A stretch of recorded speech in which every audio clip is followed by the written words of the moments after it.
Bonjour à tous et à toutes, j'espère que vous allez bien par la grâce du Seigneur Jésus-Christ. Nous allons expliquer un passage. Le passage, c'est Matthieu 5, verset 32. Beaucoup prennent ce passage-là pour dire que on peut divorcer en cas d'infidélité sexuelle. Vous savez, pour comprendre la parole de Dieu, il faut tenir compte de toute l'écriture, toute l'écriture, il faut tenir compte de tout l'évangile. Il ne faut pas prendre un verset comme ça et le sortir de son contexte. Matthieu 5, verset 32 dit, Jésus dit, mais moi je vous dis que celui qui répudie sa femme, sauf pour cause d'infidélité, l'expose à devenir adultère. Et que celui qui épouse une femme répudiée commet un adultère. Une femme répudiée, c'est-à-dire une femme divorcée. La répudiation, c'est le divorce. Beaucoup prennent ce passage-là pour dire qu'on peut divorcer parce que Jésus a parlé de divorce en cas d'infidélité sexuelle. Ne prenons pas des versets hors contexte. Écoutez bien ce qui va être dit dans l'explication. Je relis encore les propos de Jésus. Il dit, celui qui répudie sa femme, sauf pour cause d'infidélité, l'expose à devenir adultère. Et celui qui épouse une femme répudiée commet un adultère. Celui qui épouse une femme répudiée commet un adultère. D'abord, j'aimerais poser une question aux personnes qui prennent ce passage-là pour tolérer le divorce. Est-ce que le Seigneur peut pardonner une infidélité sexuelle? Voilà la question que je pose aux chrétiens. Est-ce que le Seigneur peut pardonner une infidélité sexuelle? Si quelqu'un a commis une infidélité sexuelle, est-ce que c'est pardonnable ou pas? Est-ce que c'est pardonnable ou pas? Est-ce que le Seigneur peut pardonner une infidélité sexuelle? Bien sûr que oui. Le Seigneur peut pardonner l'infidélité sexuelle. Le seul péché impardonnable, je répète encore, le seul péché impardonnable, c'est le blasphème contre le Saint-Esprit. Je répète encore, le seul péché que le Seigneur ne pardonne pas, c'est le blasphème contre le Saint-Esprit. Comme référence biblique, je vous donne Matthieu 12. Allez lire Matthieu chapitre 12. Le blasphème contre le Saint-Esprit, c'est le seul péché que le Seigneur ne pardonne pas. Donc, quand Jésus parle ici, dans Matthieu 5, verset 32, de l'infidélité sexuelle, quand il parle de divorce en cas d'infidélité sexuelle, celui qui a commis l'infidélité sexuelle, s'il demande pardon à Dieu, Dieu va le pardonner.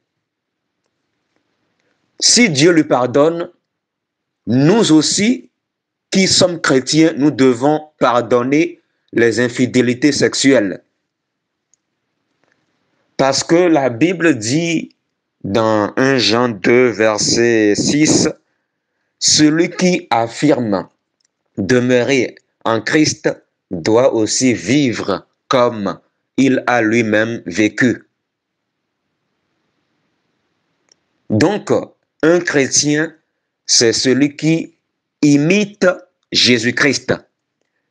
Si le Seigneur Jésus-Christ pardonne l'infidélité sexuelle, nous aussi, nous devons pardonner l'infidélité sexuelle. La parole de Dieu ne se contredit pas. La parole de Dieu ne se contredit pas. Jésus n'est pas un fou pour se contredire. Jésus ne dit pas ici dans Matthieu 5, 32 qu'il faut divorcer comme ça en cas d'infidélité sexuelle. Ce n'est pas ce qu'il a dit. Ce n'est pas ce qu'il a dit. Parce que c'est le même Seigneur, c'est le même Jésus qui dit dans Malachie 2, verset 16, « Je déteste la répudiation », c'est-à-dire « Je déteste le divorce ». Si le même Seigneur dit dans Malachie 2, verset 16, « Je déteste le divorce », est-ce que le même Seigneur va te demander de divorcer sous certains motifs? Non, parce que le Seigneur ne se contredit pas. Si le Seigneur déteste le divorce, c'est que le divorce n'est pas toléré. Quels que soient les motifs que tu peux avancer, le Seigneur ne veut pas que tu divorces. L'œuvre de la croix est venue ramener l'homme au commencement. Au commencement, quand Dieu a créé Adam et Ève, voilà, au commencement, Dieu ne tolère pas le divorce, quels que soient les motifs, quel que soit ce qui se passe. Dieu ne veut pas de divorce. Un chrétien n'est pas prompt à divorcer. Un chrétien pardonne. Si ta femme ou ton mari a commis l'infidélité sexuelle, si ta femme ou ton mari t'a trompé avec quelqu'un d'autre sexuellement, et s'il revient vers toi pour te demander pardon, Jésus dit qu'il faut pardonner. L'œuvre de la croix est centrée sur le pardon. La vie chrétienne est centrée sur le pardon. Sans le pardon, il n'y a pas de vie chrétienne. Sans le pardon, il n'y a pas de salut, il n'y a pas de vie éternelle. L'œuvre de la croix est centrée sur un seul mot. Le seul mot, c'est le pardon. Sans le pardon, on n'est pas chrétien. Sans le pardon, personne ne peut être sauvé. Donc, Jésus est mort pour nos péchés. Il est mort pour effacer nos péchés par la foi qu'on a en lui. Et le Seigneur pardonne les péchés. Il pardonne l'infidélité sexuelle qui fait partie des péchés. Le seul péché que le Seigneur ne pardonne pas, c'est le blasphème contre le Saint-Esprit. Comme il le dit dans Matthieu 12. Dans Matthieu 18, versets 21 à 22, Pierre a demandé à Jésus, « Mais Seigneur, combien de fois pardonnerai-je à mon frère s'il pêche contre moi ?»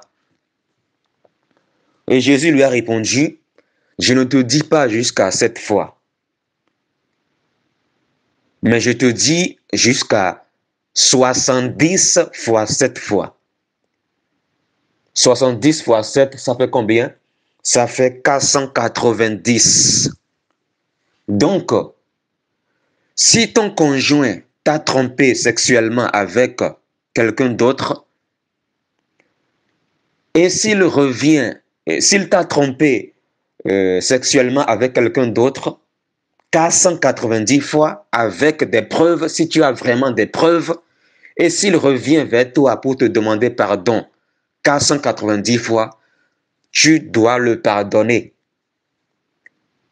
Tu dois le pardonner. Donc, Jésus met la barre très haute pour divorcer. Donc, le divorce est impossible. Le divorce est impossible. Est-ce que ton conjoint t'a trompé 490 fois en une journée avec des preuves? Est-ce que tu as les preuves? Voilà la barre que le Seigneur met. Le Seigneur met la barre très haute pour divorcer. Parce qu'il sait que, voilà, en fait, c'est impossible que quelqu'un ne peut pas te tromper 490 fois par jour quand même. Là. Il ne peut pas te tromper 490 fois. Si ton conjoint t'a trompé 490 fois en une journée et s'il revient vers toi 490 fois pour te demander pardon, le Seigneur dit que tu dois le pardonner. Selon Matthieu 18, verset 22, tu dois le pardonner. Tu dois le pardonner. Tu dois le pardonner. Tu dois lui pardonner.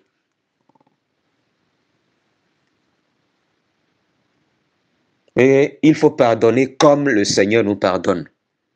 Quand le Seigneur nous pardonne, il ne nous dit pas, je vous pardonne, mais je ne serai plus avec vous. Je vous pardonne, mais je ne serai plus avec vous. Est-ce que le Seigneur nous pardonne de cette façon? Non. Quand le Seigneur nous pardonne, il efface nos péchés. Pardonner, c'est effacer. Il efface nos péchés et il est toujours avec nous. À nouveau. Donc, de la même manière, toi qui te dis chrétien, si tu pardonnes réellement à ton conjoint, tu ne peux pas dire « Ah chérie, je te pardonne, mais on ne peut plus vivre physiquement ensemble. Je te pardonne, mais on ne peut plus être physiquement ensemble. » Ah non, ça ce n'est pas ça le pardon. Hein. Ce n'est pas ça le pardon selon le Seigneur. Le Seigneur ne nous pardonne pas de cette façon-là. Si tu as réellement pardonné ton conjoint, tu dois vivre ensemble avec lui. Dans le cas contraire, c'est un faux pardon. Voilà. Et voilà, dans Matthieu 5,32, là, Jésus dit par la suite, celui qui épouse une femme répudiée commet un adultère. Celui qui épouse une femme divorcée commet l'adultère. Donc, ce qui veut dire que l'adultère ne rompt pas les liens du mariage. L'infidélité sexuelle ne brise pas les liens du mariage. L'infidélité sexuelle ne rompt pas les liens du mariage. Le divorce aussi ne rompt pas les liens du mariage. Lisez bien le verset 32. Jésus dit, mais moi je vous dis que celui qui répudie sa femme, sauf pour cause d'infidélité, l'expose à devenir adultère. Et celui qui épouse une femme répudiée commet un adultère.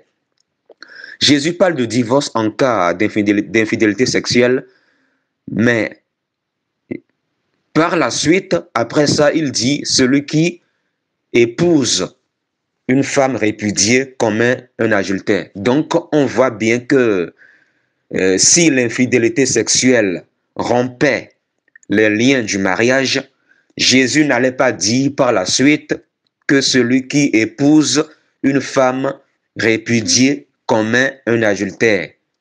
Si Jésus dit que celui qui épouse une femme répudiée commet un adultère, c'est parce que l'infidélité sexuelle et le divorce ne rompent pas les liens du mariage.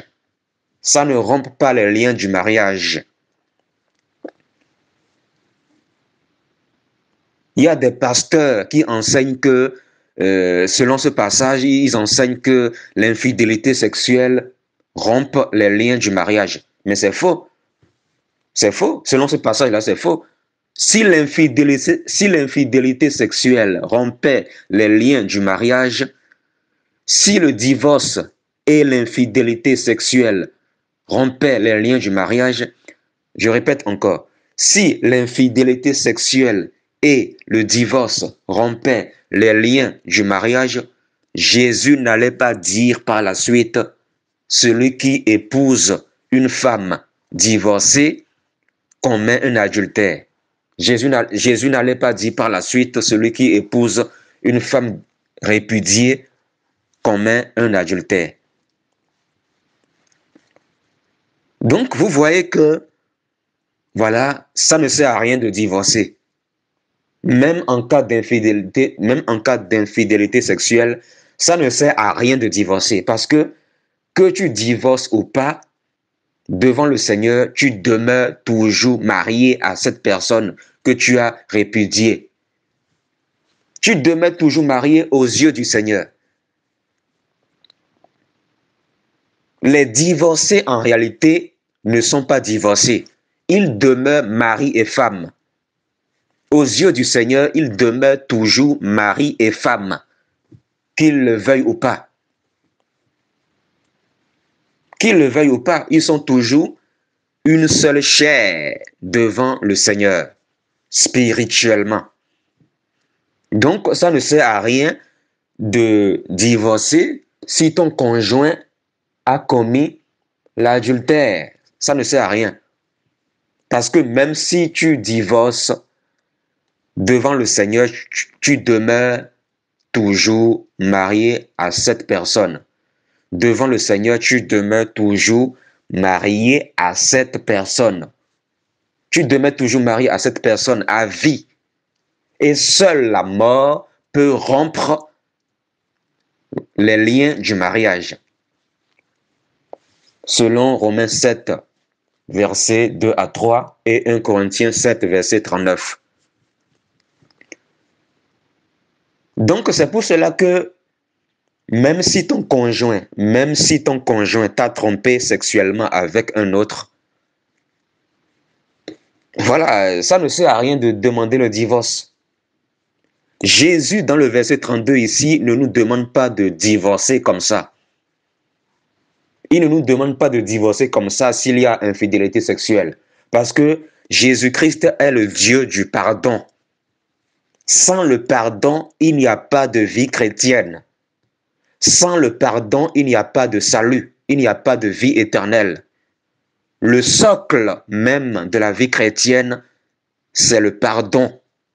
Donc, si ton conjoint a commis l'infidélité sexuelle, il faut pardonner et non divorcer. Il faut pardonner à ton conjoint. Si tu divorces, sache que tu désobéis au Seigneur. Ne va pas dire après que Jésus a parlé de divorce en cas d'infidélité sexuelle. Non, non, non, non, non, non. Tu as mal compris les propos de Jésus. Tu as mal compris ce verset. Vous avez mal compris ce verset. Ne prenez pas Matthieu 5, 32 pour dire que vous pouvez divorcer en cas d'infidélité sexuelle. Non, non, non, non, non. Arrêtez de tordre les Écritures. Arrêtez de tordre les Écritures. Vous savez, il y a des personnes qui ont déjà la semence du divorce dans leur cœur. Vu qu'ils ont déjà la semence du divorce dans leur cœur, ils vont prendre des versets comme ça pour dire « Oh, Jésus a parlé de divorce en cas d'infidélité sexuelle, donc je peux divorcer. » Faites attention, hein, parce que lors du jugement, là, les masques vont tomber. Je vous dis, les masques vont tomber lors du jugement. Le jugement sera terrible. Le jugement sera terrible. Examinons nos cœurs. Vous savez, Jésus dit dans Matthieu 7, Marc 7, verset 21 à 23, c'est du cœur de l'être humain que viennent les mauvaises choses, l'adultère, l'impudicité, etc., les péchés, tout ça là. Ça vient du cœur de l'être humain. Et beaucoup de personnes, beaucoup de chrétiens ont déjà en eux la semence du divorce.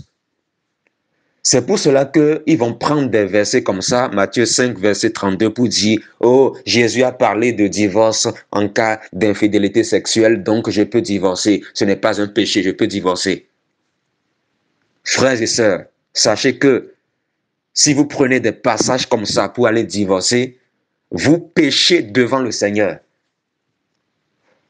Vous péchez devant le Seigneur. Parce que le Seigneur lui-même, là, Le Seigneur lui-même ne divorce pas de nous. Il ne divorce pas de nous, mais il nous pardonne. Il nous pardonne. Le Seigneur nous pardonne quand nous péchons. Alors, pourquoi toi, tu ne veux pas pardonner à ton conjoint? Il faut pardonner. Il faut pardonner comme le Seigneur lui-même nous pardonne. Donc, voilà. Le divorce ne rompt pas l'alliance du mariage. L'infidélité sexuelle aussi ne rompt pas l'alliance du mariage. C'est pour cela que Jésus dit, celui qui épouse une femme divorcée commet un adultère. Parce que la femme divorcée est toujours mariée à son conjoint avec lequel elle a divorcé. Je répète encore. Si Jésus dit que celui qui épouse une femme divorcée commet un adultère, mais c'est clair, c'est parce que la femme divorcée est toujours mariée à son conjoint avec lequel elle a divorcé. Même s'il y a eu infidélité sexuelle, ça ne change rien.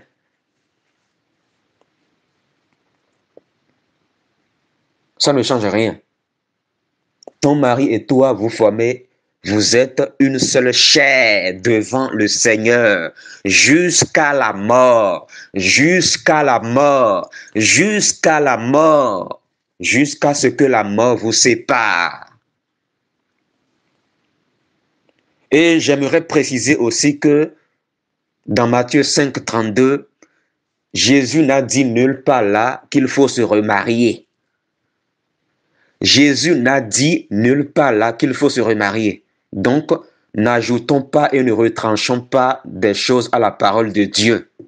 Parce que la Bible dit qu'on ne doit rien rajouter ni retrancher des choses à la parole de Dieu pour ne pas être frappé par le Seigneur. Voilà. Jésus n'a pas parlé de remariage là, dans le verset 32. Il n'a pas parlé de remariage. Parce que la personne répudiée est toujours liée à son conjoint avec lequel il y a eu répudiation. Aux yeux du Seigneur, il demeure toujours marié, marié à vie. Voilà, j'ai fini l'explication de ce passage.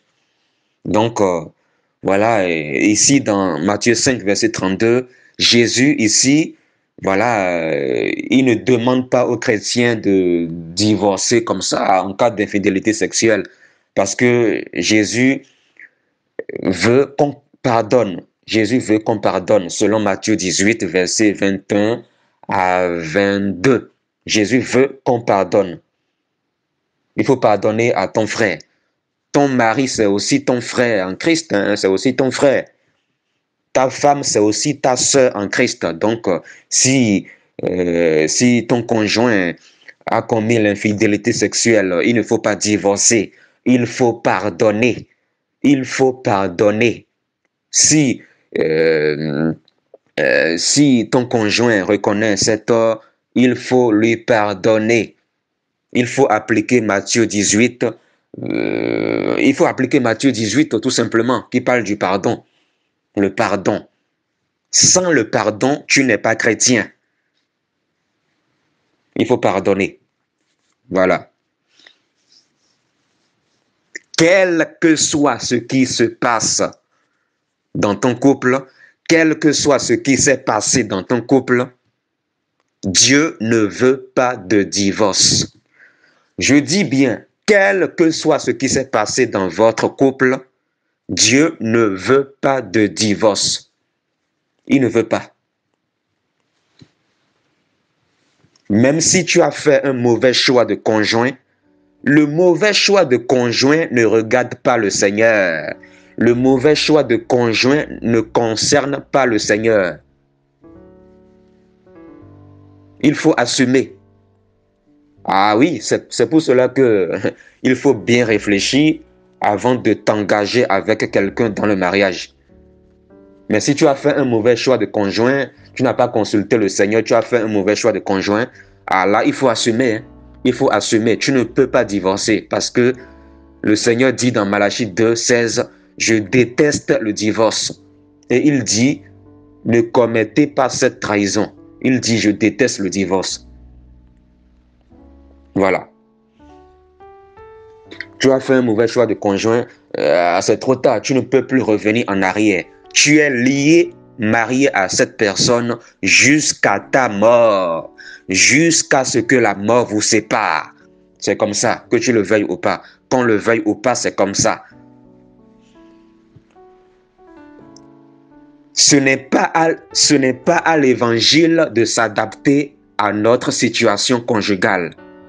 Mais c'est à nous de nous adapter à l'évangile. C'est à toi de te soumettre à la sainte doctrine. Ce n'est pas à la sainte doctrine de se soumettre à toi et à ta situation. Shalom, que le Seigneur vous bénisse.